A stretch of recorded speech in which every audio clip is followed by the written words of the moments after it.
The college football national championship game is today between the Alabama Crimson Tide and the Georgia Bulldogs, and I know exactly who's going to win. The answer is both teams. Both teams are going to win, and their staff, and the coaches, and the players, and of course, the schools. That is because a staggering amount of money is flowing around in the sport of college football. I'm going to give you 3 mind-blowing facts about the money in college football. And first off, let's start with the salaries of the coaches. And who better to start with than the GOAT himself, Nick Saban. He's not only probably the greatest college football coach of all time, he has probably the greatest contract in college football of all time at a staggering $10 million per year. That's $833,000 per month, or more than $1,000 an hour, night and day, whether or not he's awake or asleep. But wait, there's more. According to USA Today, he has a specific contract language that states that every February 1st, for so long as necessary to determine the marketplace trends regarding the head football coach compensation, he will negotiate with the University of Alabama. And here's probably my favorite contract clause I have ever seen in a sports contract. Saban's contract states that the Crimson Tide will be required to increase Saban's total guaranteed annual compensation if it becomes less than the average of either the 3 highest paid SEC coaches or the 5 highest paid FBS coaches. That means no matter what happens, whether or not Mel Tucker gets a ridiculous contract or Lincoln Riley does, Nick Saban is going to win. Some things never seem to change. Speaking of Mel Tucker, the up-and-coming but largely unproven head coach of the Michigan State Spartans got a $95 million contract over 10 years, and get this, it is fully guaranteed. Not only that, but 2 alumni from the Michigan State University actually went and funded the majority of this contract. That means 2 guys are responsible for paying Mel Tucker, and in response, probably getting Nick Saban a raise too. Mel Tucker's contract was world-breaking because it was $95 million and it was guaranteed, which meant that when Brian Kelly went to LSU, he also got $95 million.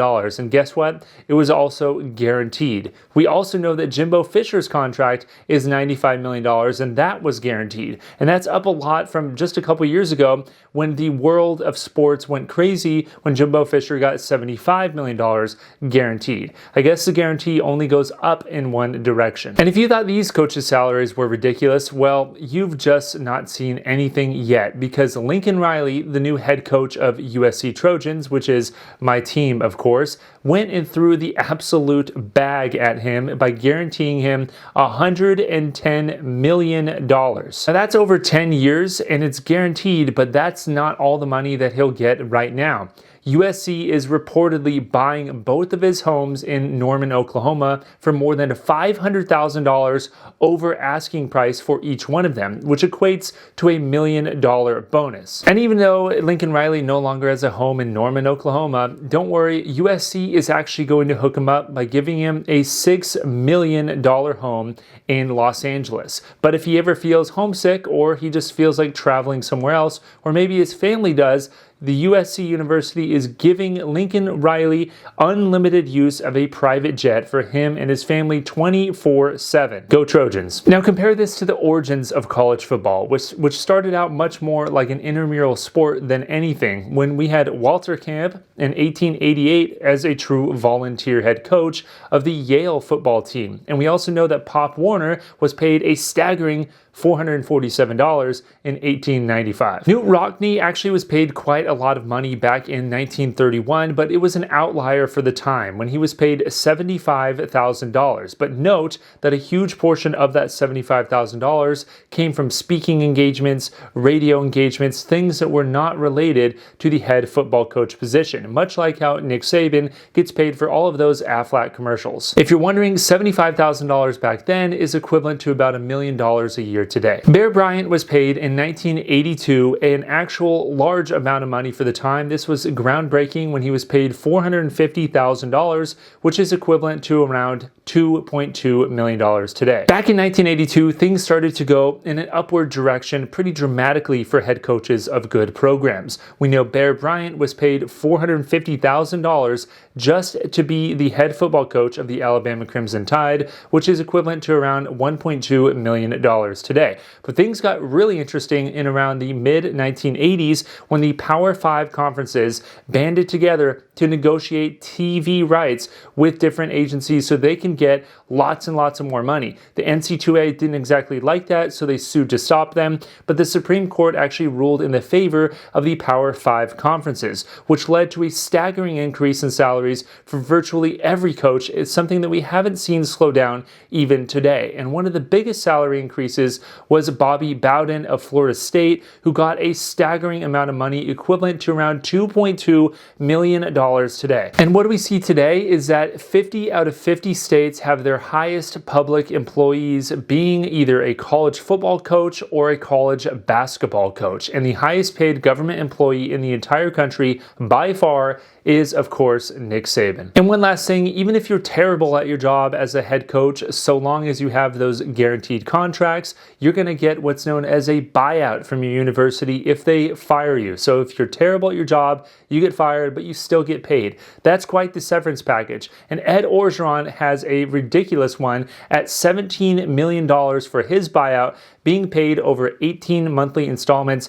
until December of 2025. That's not bad money for not having to work. So number 2, what is the highest paid player out there in the NC2A football landscape? And the answer is none of them. None of them are directly paid from their school. They get a whopping $0 directly from their school. But don't feel too bad for some of those players because they are benefiting now from something called name, image, and likeness. You probably have heard of it. It's abbreviated as NIL. NIL has only been around since about July of this year, but we've already heard some ridiculous stats out there, including the quarterback of the Alabama Crimson Tide, Bryce Young, reportedly being paid $1 million just for use of his name, image, and likeness. What's interesting is that the name, image, and likeness actually started out as a way for players to capitalize on their name, image, and likeness. If they wanted to go get hired from a car lot or a TV commercial to do a bit and earn some additional money, or even teach their skills at a local place, a local camp or something like that, and use their name to actually host that, that's a way for them to earn money. But now it seems that this name, image, and likeness is basically an above-board way to pay players to actually go to your school. Instead of back in the day, which there were rumors about many schools and boosters paying kids under the table to go to their universities. One school in particular has taken that to a whole new level, securing the #1 recruiting class for 2022. Texas A&M reportedly shelled out between $25 and $30 million for their recruiting class, which breaks down to around $1 million per player. That's probably why they had so many 4- and 5-star athletes. But the University of Texas actually had a radio program where their sportscasters said, no, that's not true at all. It was more $300,000 per recruit. That's still not too bad at around $9 million split among the 28 or 30 total recruits. Caleb Williams, the quarterback for the University of Oklahoma, who just entered the transfer portal, was offered $1 million from Eastern Michigan, a booster there, to actually go and play football there. Now, he's probably not going to do that, which is interesting in and of itself because he could probably make more money in the NFL. As you can tell, this is adding a fuel to the fire of the money in college sports, and Nick Saban and Kirby Smart, the two head coaches of the Alabama Crimson Tide and Georgia Bulldogs, are actually calling for national legislation on this issue, since it'll have to come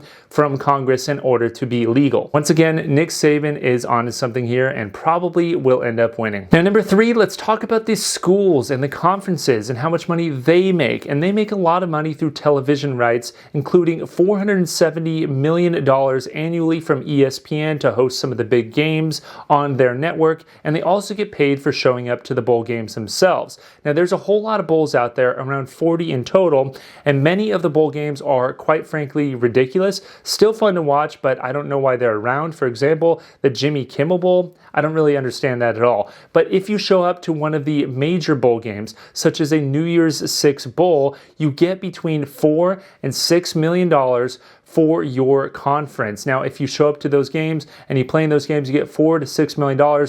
Doesn't matter if you win or lose, your conference that you're in gets that money. Now, different conferences have different rules. Most conferences split that money evenly amongst the schools, but some conferences, such as the SEC, give an additional bonus to the participating school of around $2 million.